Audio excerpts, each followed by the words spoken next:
Hi friends, welcome to Starsight. We're going to channel some messages today about what you're going through in the current moment and what of yourself you need to witness more deeply right now. Often witnessing is the medicine we need rather than acting or thinking, but it's really hard to do that. So we're going to see if we can help ourselves today learn to be a better witness to ourselves. So pick the pile that's claiming your attention. This is the temperance card, the 7 of swords and the 2 of swords. Pause the video if you need to. If you've picked, see you at the reading.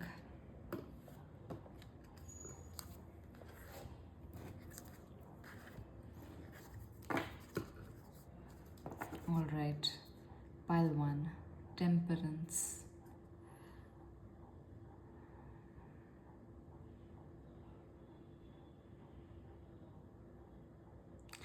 This feels like someone who has recently experienced a massive upgrade of consciousness. Now, I'm not saying this in a kind of hierarchical way, like you have now exceeded other people's frequency or now you're better than others or something like that. I mean it simply as like a sign that the inner work that you've been doing has one particular arc has culminated. One major arc has culminated in a big way.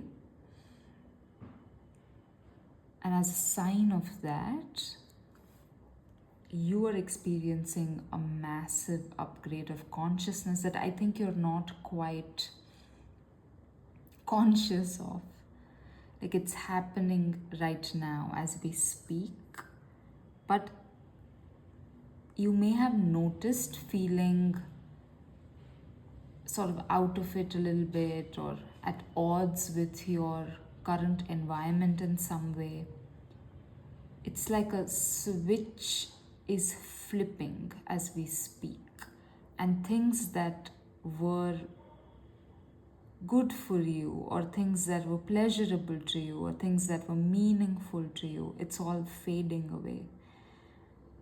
Can be a time of confusion and uncertainty. Also grief.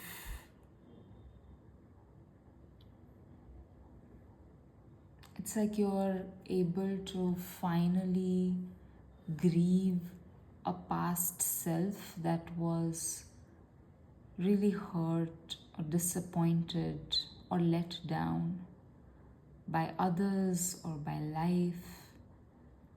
A self that was very alone, felt very afraid of the world, a self that felt really inadequate. You're not that person anymore. And because you're not, you don't feel that way about yourself anymore. Because you don't, you're able to rescue the self that did. You're able to go back in time and comfort that self that did not feel good about being alive. This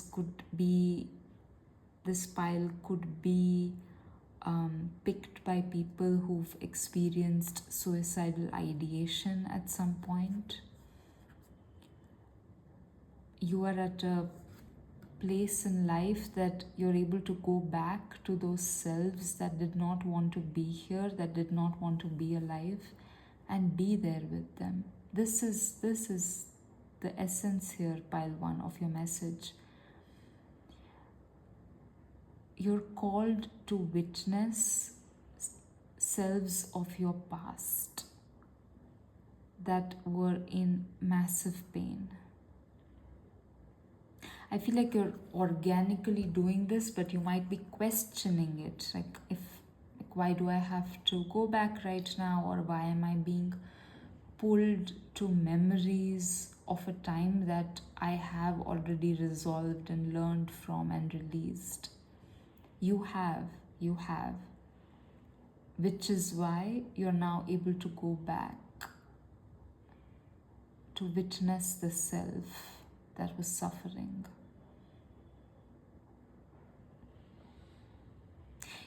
You know why? You know what this is an exercise in? This is an exercise in experiencing in your own body the infinite nature of reality. Even when something bad happens to us, something unspeakable, just something that we cannot endure, even in that moment, there were 100 other things that could have happened.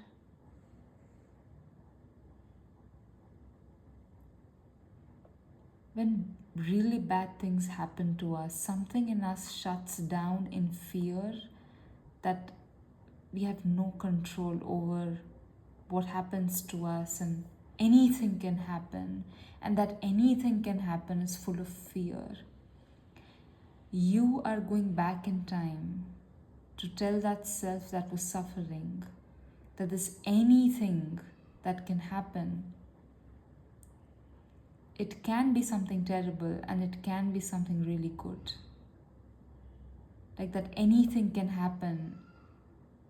It can inspire fear and it can also inspire excitement.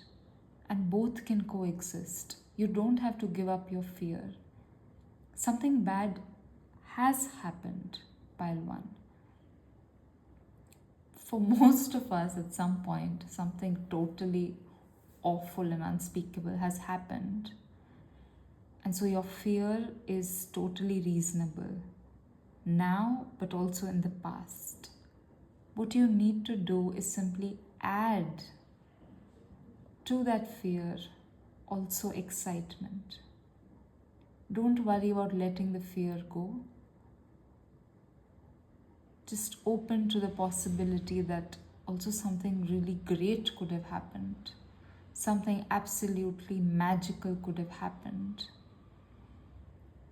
That sense of possibility is always available to us, and you're being called to return that sense of possibility to that self that was suffering, that had no hope. And this is not just an intellectual exercise. You know, for a lot of mystics, everything is happening right now. There is no past, there is no future. There's a very real chance that when you reach into the past, as we understand it in linear time,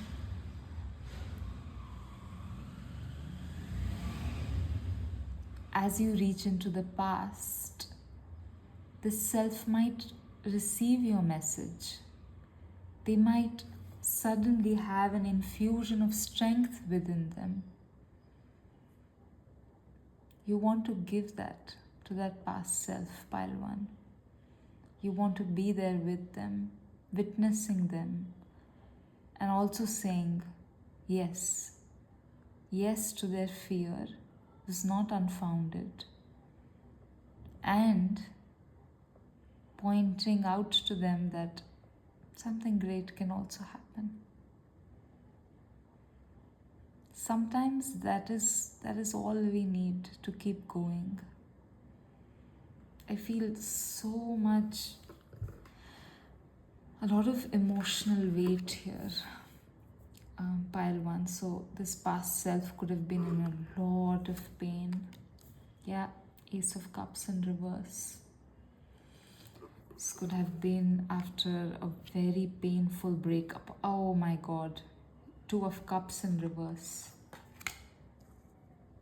And the 10 of Pentacles. You know what this is giving? It's like a very bad breakup, romantic breakup. But it was bad because the other person maybe chose someone else or something else over you. And I'm sorry if this is true, pile one. It's so awful. I'm I'm I'm not laughing, it's just the irony of it. Um it's so awful. So they might have chosen someone else or something else, like a job in another city or something, and they might have done it with a lot of enthusiasm. They might have done it feeling this is it, like this is what I want, and they might have been right. If they chose someone else, they might have ended up marrying them, having a family with them. If they chose a job or another city over where you were, basically, whatever they chose, it worked out amazingly for them, like really as good as they expected it to be. And their decision could have been gutting for you, but then to see that happen, it could have been really, really painful. I don't think you resent their happiness, pile one. I don't think that you want them to suffer or that you're not happy for them. It's just that the fact that you guys did not end up together and you were not their happy ending, or your relationship with them was not your own happy ending. It was just a really severe gut punch for whatever reason. Maybe you had thought that this is it. You were very certain, you were very committed, you were very much in love. I feel like there was something of your emotional body that was extremely in sync with the fantasies that this relationship inspired. Like it was, let's say that you were a child and you had always imagined meeting someone, I don't know, at a park or something, and then you did. And then as a child, you'd always thought you would write letters to them, and then you did. It could have been that the way this relationship progressed, it synced up perfectly with what you had expected, or not expected, what you had dreamt or fantasized about. And then for it to break down in the dimension of reality, like actual facts that you cannot negate or fight with, it's just too much for you. It's just too much for you. And I'm sure that there must have been other inner child wounds or other stuff for you in your life that sort of got mixed in with this grief, and it just could have become too much for you. Like if you were also struggling with career or something, or you were already having trouble in other parts of your life. This feels like it happened really a long time ago. And it makes sense to me that you've released it, that you worked through it, and you're not in that place anymore. And you're not, even though you might be at the moment consciously being pulled to those memories and those feeling states, you have absolutely moved past this. But now you're being called back to, as I said, witness that self that felt really alone. The Great Mother, surrender to the mystery, fall into her arms. The wild rose, do it your way, embrace your uniqueness untamed. The mystic rose, compassion, devotion, humility, humanity, grace.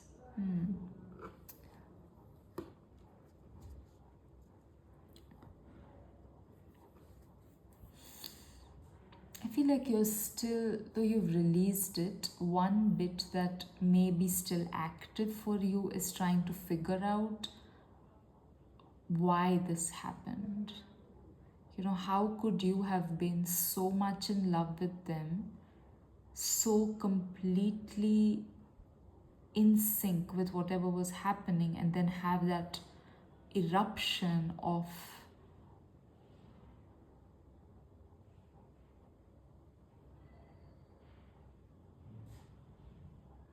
like a like an explosion of reality. How could you have been living what you were living and be so disconnected with the other person's reality? That kind of a thing. I feel these cards are saying here, that's not true, pile one. It wasn't as if you had read it all wrong and then the truth sort of emerged to bite you. It was just that for this other person, things rapidly evolved at the time. I don't think they lied to you. I don't think you lied to yourself. But it was like a portal opened in their own life, and they were able to experience themselves in a very different way through that portal, whether that was another relationship, another person, an opportunity. It was not that you were mistaken about what was going on. It was that their reality rapidly changed.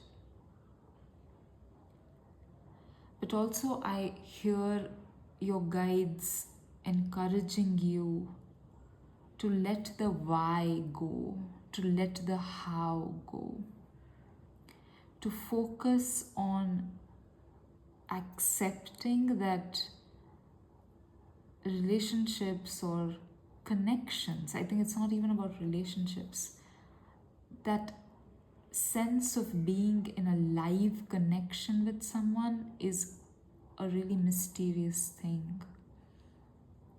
It can sometimes come up out of nowhere and then it can recede into nowhere. I feel like your guides are saying this to you because you might be trying, even now, even today, to make sure that what you are feeling, what you're getting, the other person is also feeling that way. Like you may have over the years gotten into the habit of constantly checking your relational reality and matching it with your emotional reality. And your guides are saying, you can let that go. You can let that go. You were not deluded at the time. You were not wrong.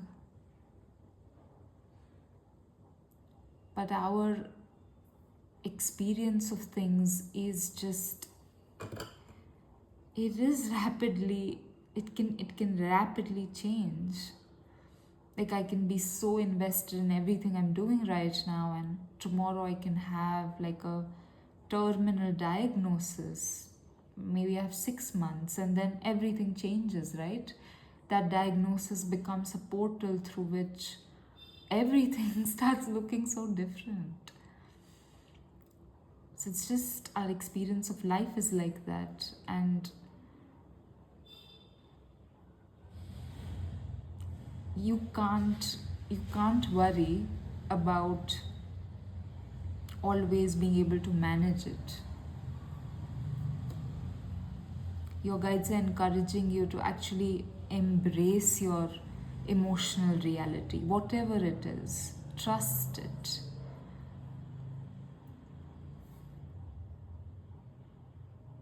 Do it your way. Trust it. I actually think you might have certain psychic gifts, pile one, that you may be neglecting or not taking seriously because of what's happened in the past, where you're prone to thinking or worrying that your perception is not quite reliable.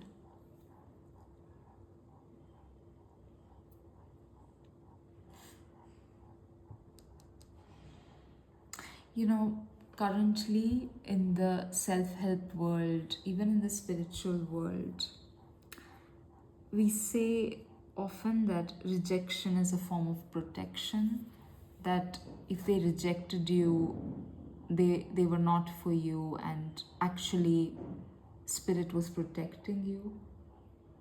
But for me, there is a counterintuitive message here, which is that, yeah, there was a rejection that happened. And instead of telling yourself that, it was for a reason or is good for you, you might want to accept that, yeah, they did that. And they may have done that just for themselves. That there was something that they didn't find in their relationship with you, and that's okay. You don't have to put a positive spin on that experience of rejection. Witness the inadequacy that you felt, witness how bad you felt when you were not chosen, witness the self-doubt, the fear that you were not enough, that you are not enough, and stay with that instead of telling yourself, no, it was just that we were not a good fit, it was just that they couldn't see it, or this was going to work out for us in this way anyway. All of that might be true. But what you need to sit with right now is the self that felt like it wasn't good enough.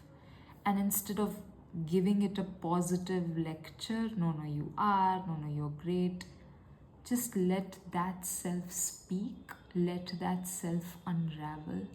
You will find that if you let those feelings come up, they'll get discharged on their own, and this discharge will have a sense of finality. Like, it wouldn't be make believe where you convince yourself it's okay and it's actually not. Yeah, so witness the rejected self without trying to make it feel better, and see what happens. That's your message, pile 1. I'm sending you a lot of love.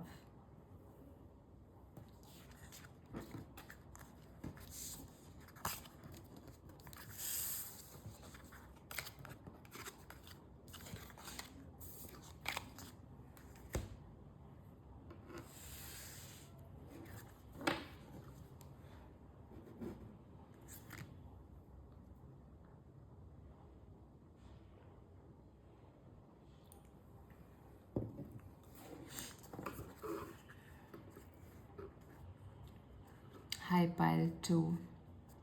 7 of Swords here.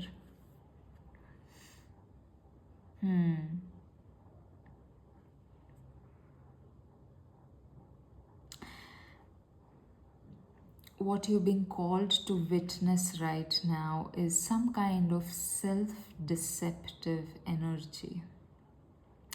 There is something in your life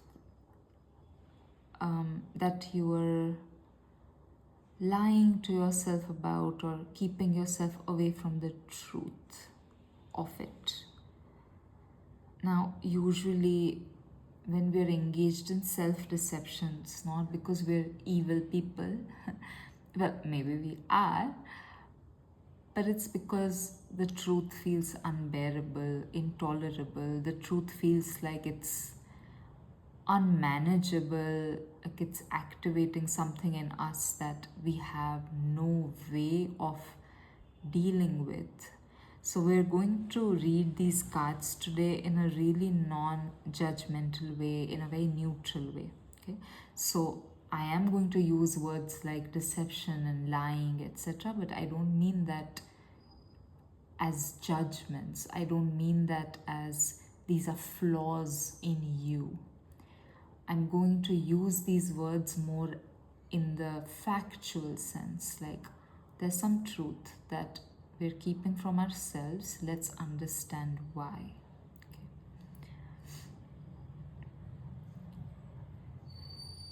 it is also the purpose of this reading to help you witness something difficult in yourself.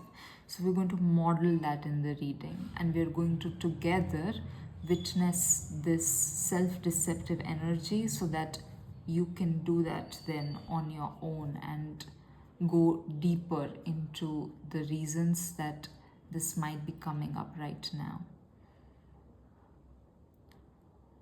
This is around some kind of beauty in your life. So you have created or grown, or you have something that looks really beautiful in your life. It can be anything. Your marriage, your home, your career, even your physical appearance.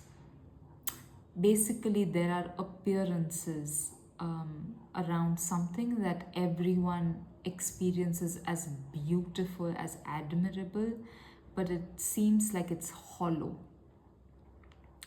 Hollow in the sense that you're not happy with it, or you actually don't find it beautiful, or there is some ugliness at the heart of it. So if it's a marriage, it may on the surface look like it's an ideal partnership, but maybe you're really bitter about it. Maybe you're very angry when you're both alone together. Maybe something really awful has happened between the both of you.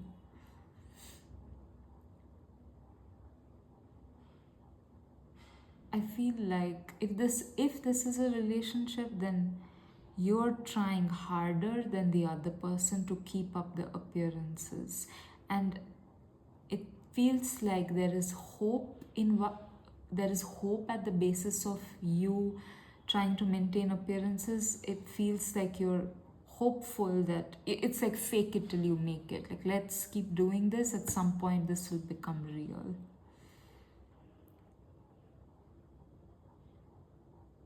If this is happening with your career, like if you are in a really well-paying job or at a very good position in your field,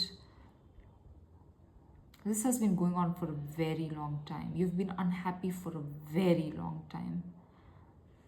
There's a feeling here of the soul feeling deadened. Like I'm just like all day I smile at everyone, and at home I come back home and I just collapse. There could also be some medication going on here for this problem. You could need anti-anxiety medication or antidepressants. You may be already taking them, is what I'm saying, because of the situation, because of the strain that this situation has been creating for you. It also feels like if you were to let the appearances fall apart, something really catastrophic might happen.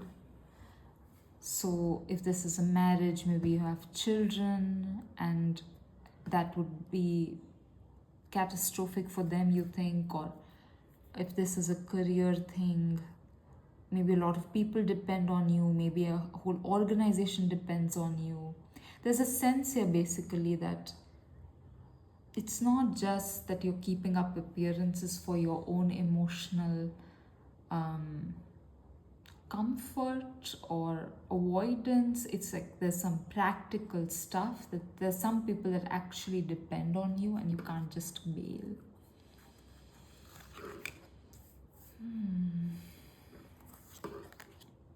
Yeah, King of Pentacles in reverse. The universe. Two of Pentacles. Alright, pile 2. Your guides are saying that you need to witness the instinct that wants to maintain these appearances instead of changing, instead of taking the risk of changing. Like, yes, maybe there are other people who depend on you. Maybe there are practical problems to you deciding to face the truth, but it's entirely possible for you to come up with really good plans, really good transitional arrangements in a way that these other people don't suffer. If it's a career thing, you don't have to say bye, like I'm leaving tomorrow. You can totally say that I would like to transition out of this organization, and we can do it over the next 3 months or 4 months or 6 months. This is a marriage and you have children who depend on your relationship. It's totally possible to do it over a year, maybe with the help of a therapist. Basically, your guides are saying that it is true that there are practical problems that will arise as you decide to face the truth, but you might be hiding under those practical problems. Like, you may be using the fact of those problems to stay where you are. Your guides are encouraging you, totally encouraging you to move. But they're saying that the reason that you might not be able to do that is that there is some very, very real fear here that is less about practical consequences and more about yourself that you need to witness. If this is a marriage, you may be really afraid of accepting that something didn't work out, or you may be really afraid of aloneness, or you may be really afraid of having to start from scratch at this particular stage of your life.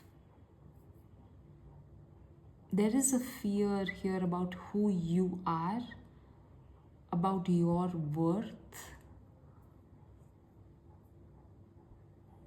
It also feels like something really specific. So maybe if you were younger and someone told you, you're really bad at relationships and you're never going to be able to sustain one, or I can't see you doing that, and then that might have stuck, and now this is not working out and you think, shit, that person was right. Something like that. Some fear of yours about yourself appears to be true in the face of this particular situation. Or if someone says, if someone said to you, you are commitment phobic and you don't understand it and you're not going to be able to maintain it, and now you feel like, oh, that's come true. What if it has, Bailju? So what? I think your fear itself could be based on value systems that don't work for you anymore. Not being able to commit to things, or not being a committing kind of a person is not a pathology. It can be a pathology if you are stringing other people along, but if you're honest in yourself about what you want and what you don't want, very few things are a pathology. Now, that's just an example. What I'm trying to say is that whatever fear is coming up for you about yourself, ask yourself if those are really your values. What is so wrong with not wanting to commit to something or needing change every few years in your life? I don't think that means that you're shirking responsibility. I think one can be very responsible, be very accountable to the people around you, and still be honest about what they want. Sure, it can take a little bit of time to figure out how to integrate both of those things, but it's not impossible, and it certainly doesn't mean that something is wrong with you or you're doing something wrong.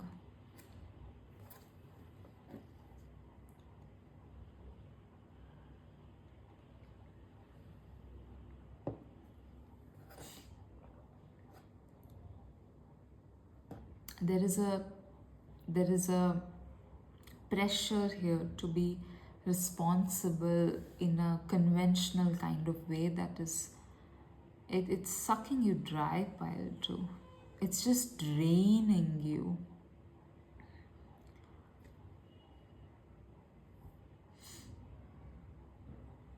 There could also be a lot of social mirror stuff going on here, where you are worried about what other people will think about you if you admit to something failing or falling apart. Again, your guides are saying, what do you think? What do you think? I'm someone who's gone through, in my opinion, a lot of conventional failures.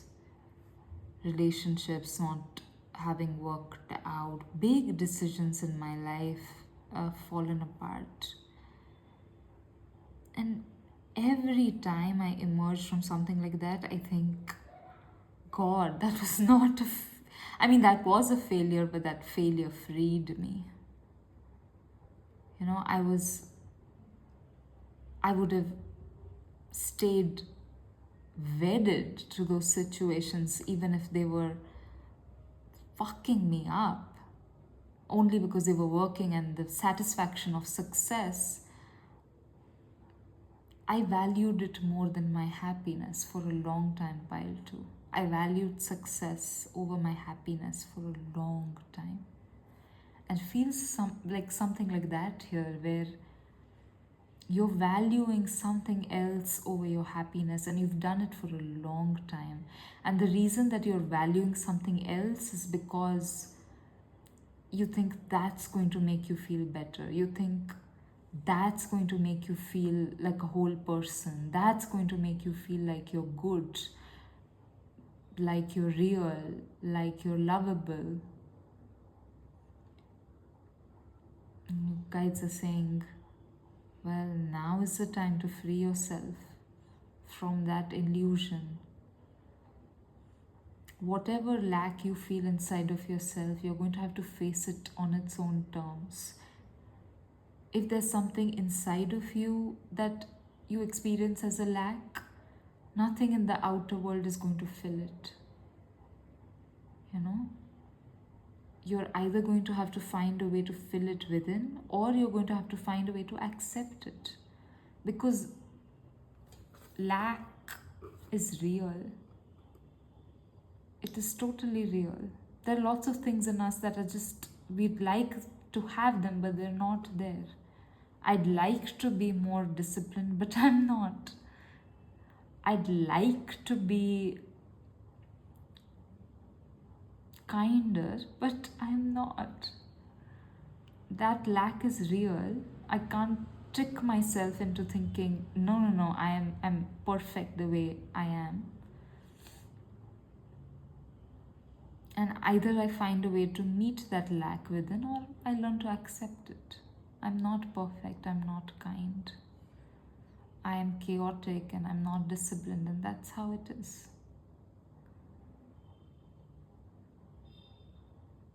So whatever it is in your life that's not working out, that is sucking you dry, it's you need to witness what's fueling it, what's fueling this need to maintain appearances, so that you can let it go. Pile 2. It's time to let it go.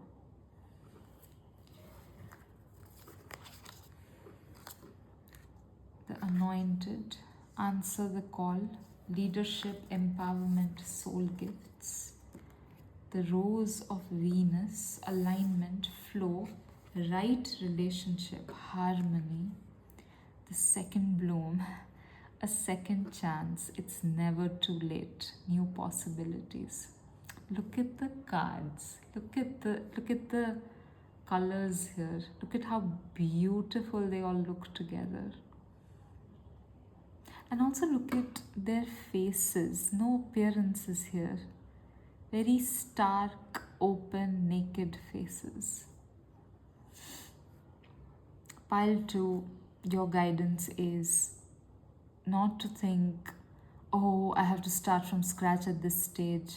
Instead, take it as an opportunity. Yes, start from scratch. But this time, you want to lay the foundation for happiness. Not for anything else. Happiness. For alignment. For harmony with yourself.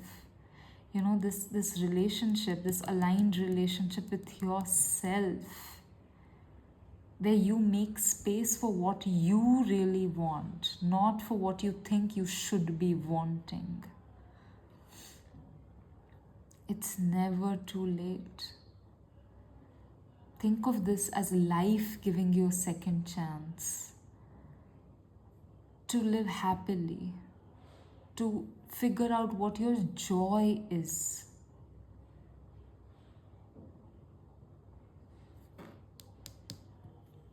I feel like as you do this work, you're going to be surprised by how many changes you make. Maybe you'll change your career, maybe you'll change where you live. I feel like big changes will be ushered in very organically, simply as you accept that something in your life is not working. You work on that and everything else will change on its own. I feel like you're being taken to a position of leadership professionally, personally. You're being taken to people who you're actually aligned with, friends, chosen family, romantic partners. It's like you're finally seeing yourself without the lenses of who you should be. And as you see yourself, you also attract situations and energies that see you like you, honestly, for who you are, not for who you could be or not for who you should be. So what you need to do, pile 2, is witness the parts of you that are afraid of admitting that something is not working. What is the fear there? Witness that.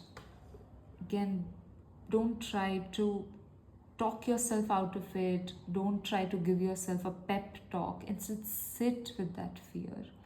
Feel the depth of that fear and do that as many times as you need, for as long as you need. The fear will slowly itself get alchemized into something else. You won't have to do anything. I mean, you'll have to do a lot, but basically by way of witnessing, not by way of actually molding something into something else. All right, pile 2. That's your message. I'm sending you a lot of love.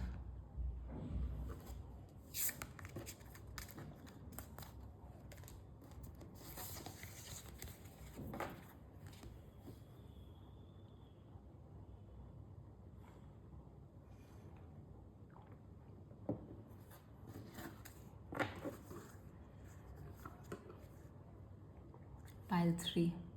2 of Swords here.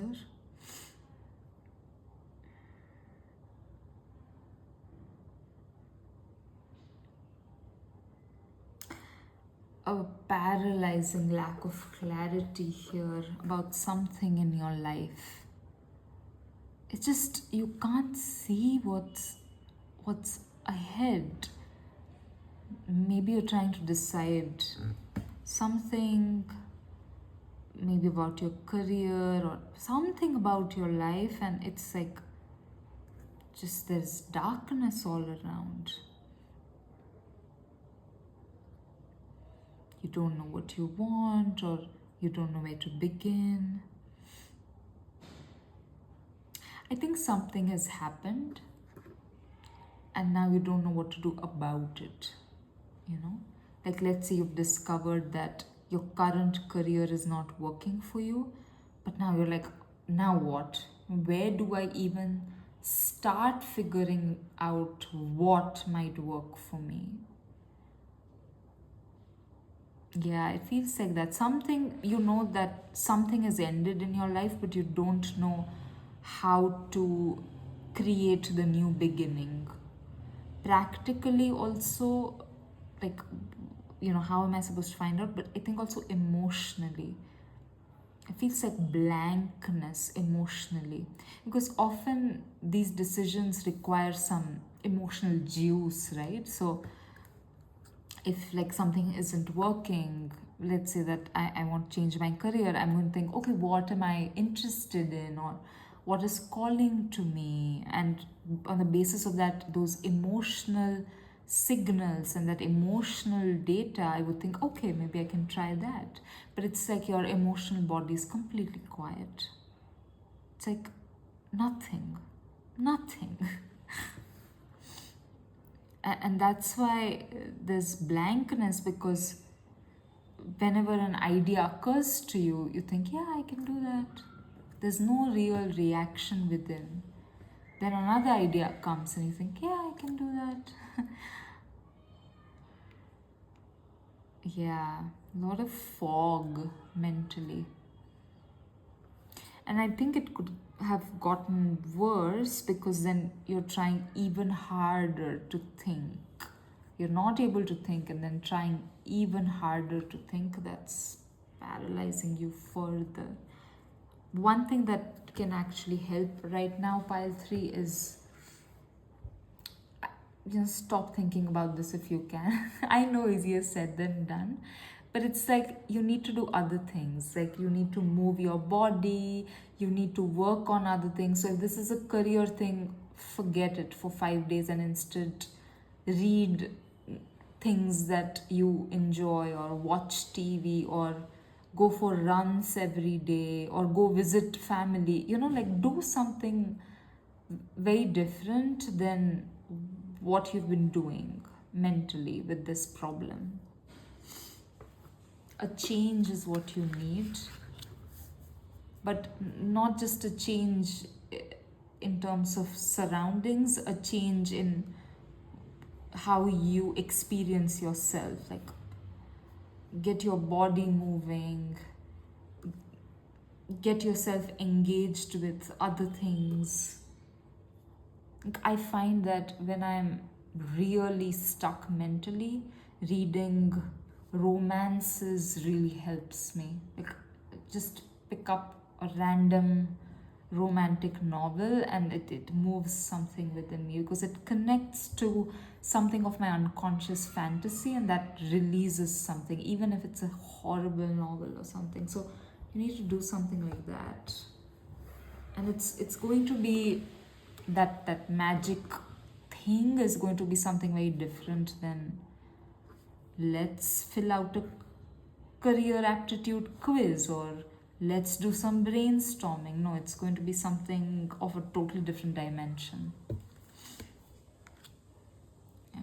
Queen of Pentacles, Prince of Wands in reverse, Seven of Cups choices. This is a Venus and Scorpio card.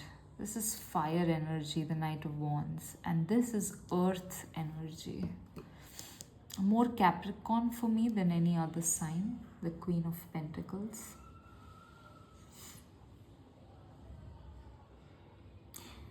I feel like this is the paralyzing choice here. On the one hand, you have something that can be really disastrous. Seven of Cups is a card where some of these cups have evil in them, and some of these cups have true love in them.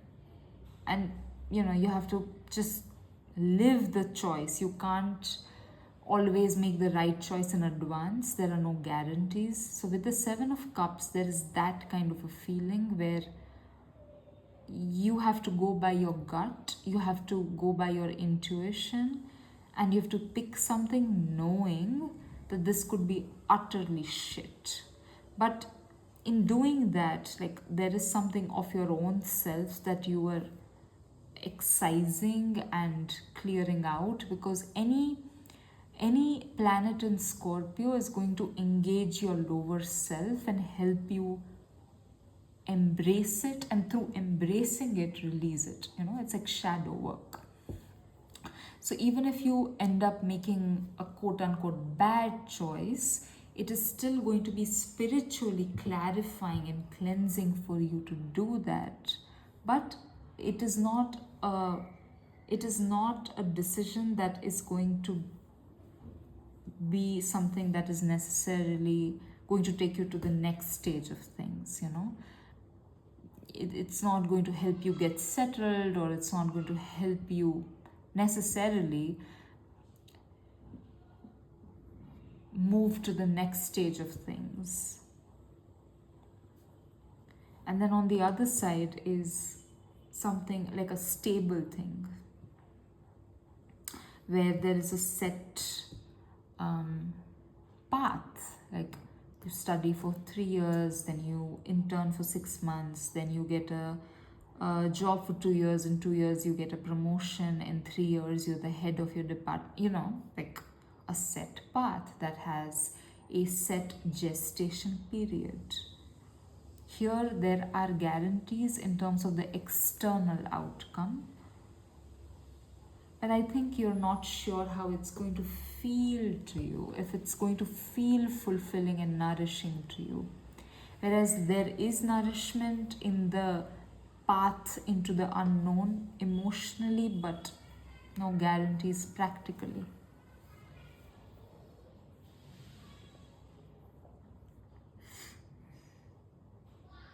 Okay, I'm getting what's the problem here. Pile 3, for some reason, you think that this path of no guarantees is the right choice, and you're judging yourself for wanting the set path. You're judging yourself for wanting a path that has some practical guarantee. Now, I don't know why, okay?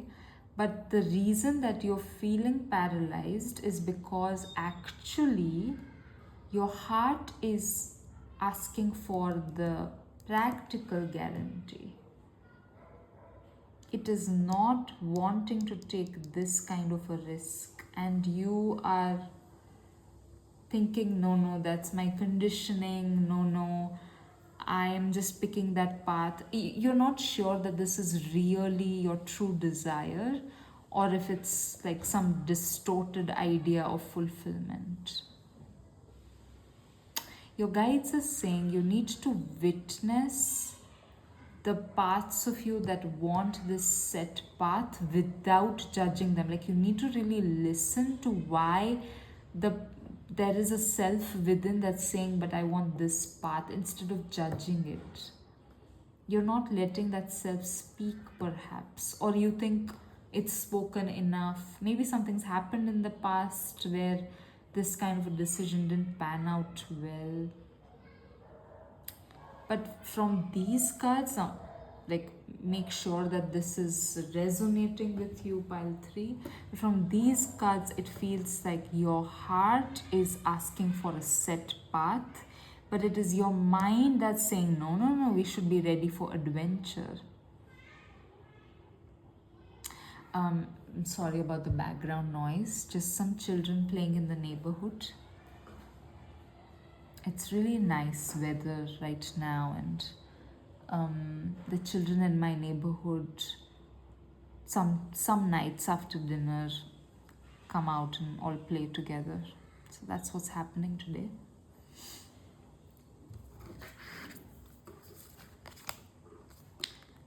Rapture, sensuality, love, devotion, romance, ecstasy, pleasure. This is why.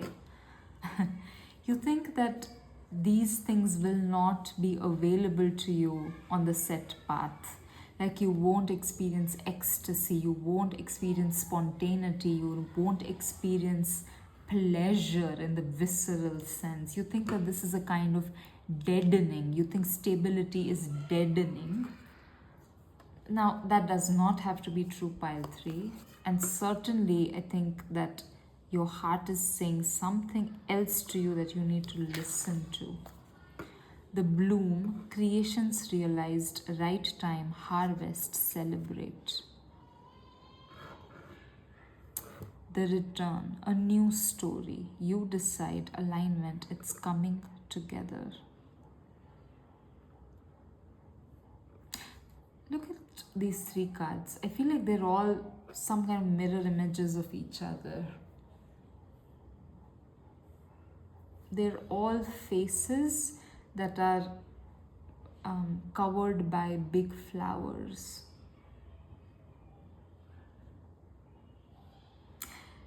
You're really afraid of loss of pleasure and spontaneity. You may have been identified with those things for a long time, like the thrill of not knowing what's coming next, or even just like the feeling of there's something more that's going to come, or there's something better that's going to come.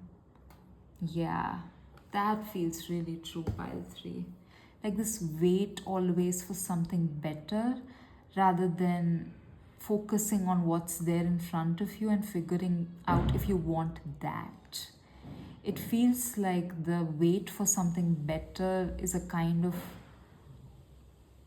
easy way out of not having to figure out if what's in front of you is something that you really want. Now I think that your heart is ready for something else. Your heart is ready to commit to something. Your heart is ready to walk on a set path, even if it's going to take 10 years. And even if at the end of it, you might want to walk away. But I think it wants to try this way of living.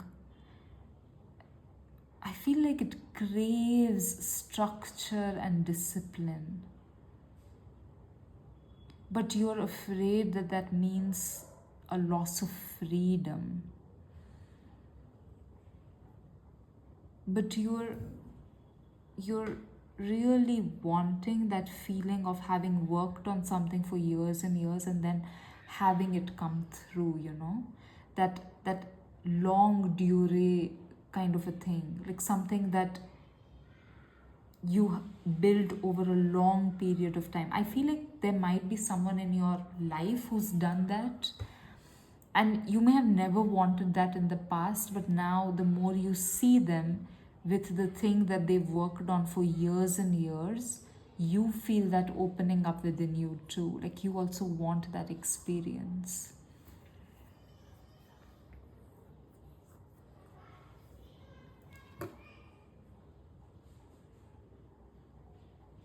Certainly, we don't know what it's going to be like for you, right? We don't know the future.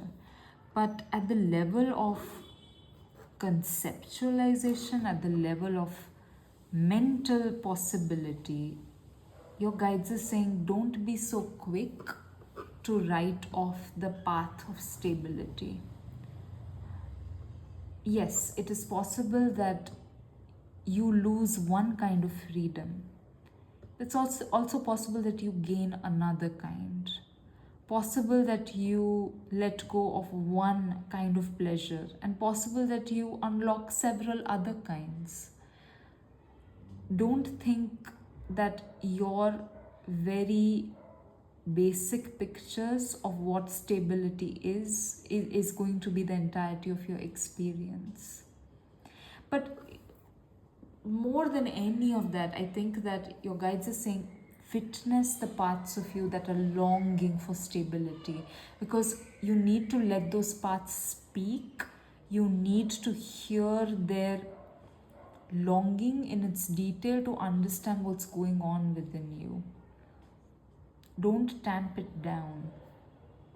You might be afraid of it, like, oh, I'm getting really conventional, or the commitment bug has finally bit me, that kind of a thing, where you may be afraid of losing your individuality, your uniqueness. But pile 3, none of this means that you're losing yourself. I think that actually something inside of you wants to experience yourself differently. And the path that our heart desires, it doesn't matter whether it's conventional or unique. What matters is that we act in accordance with our heart's longing. Whether it's unique or conventional or whatever, as long as we're true to ourselves, that path will naturally unfold as its own thing. In reality, there is nothing conventional because we all live it in a very singular kind of a way. So even if you're doing something that a billion other people have done, still you're going to do it in your own way. You can never lose your individuality in that sense. In any case, you need to listen to what's happening within, what kind of fears are coming up, but also what is at stake in this longing for stability. As you listen to this self, you might understand that no, it's none of the things that you're afraid of. There's something very real here in your longing for a set path. So listen to those bits of you, pile 3. It feels like a really good time for you to do what you want to do. And the brain fog that you feel, the lack of clarity you feel, I think that it's going to lift very soon. All you need to do is sit with yourself and listen without preconceived notions, without assumptions, without any judgment. Just listen. All right, pile 3, that's your message. I'm sending you a lot of love.